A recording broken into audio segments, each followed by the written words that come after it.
Eesti geenivaramuga on tänaseks liitunud ligi 26 000 inimest ja teadlased loodavad, et aasta lõpuks saab neid olema 30 000.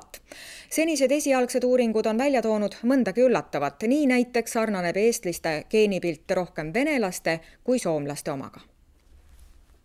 Piisake ehk 45 milliliitrit verd ja sellest võib välja lugeda piltlikult öeldes kogu eluraamatu.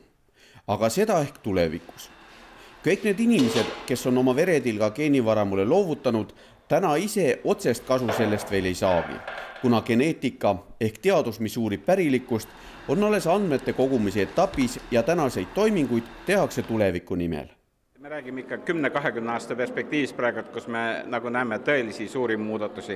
Siin mõned aastad veel ei muuda väga palju, kuid areng on väga kiire siiski. Ja inimese geenid ei muutu. Need, kes on täna andnud selle proovi, nad saavad seda küsida ka 10 ja rohkem aasta pärast. Ja kui nemad ei saa seda küsida, siis on neil lapsed, kellele nad oma geenid edasi andnud ja lapselapsid ja nii edasi. See on nagu perekonna lugu.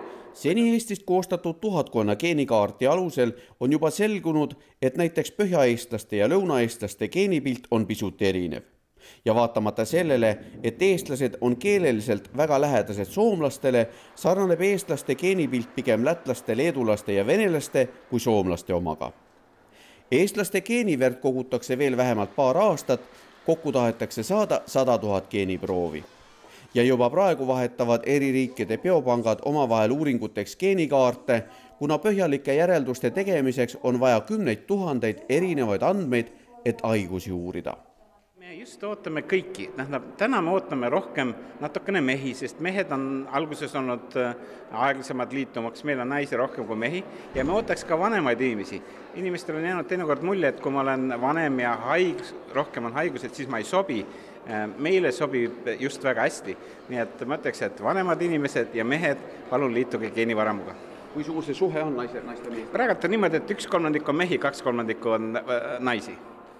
Kuressaares peetud Eesti inimese geneetika ühingu aastakonverentsil anti tänavu esmakordselt välja ka geneetiku elutöö preemia, mille pälvis doktor Mart Viikmaa populatsioonigeneetika õpetamise eest.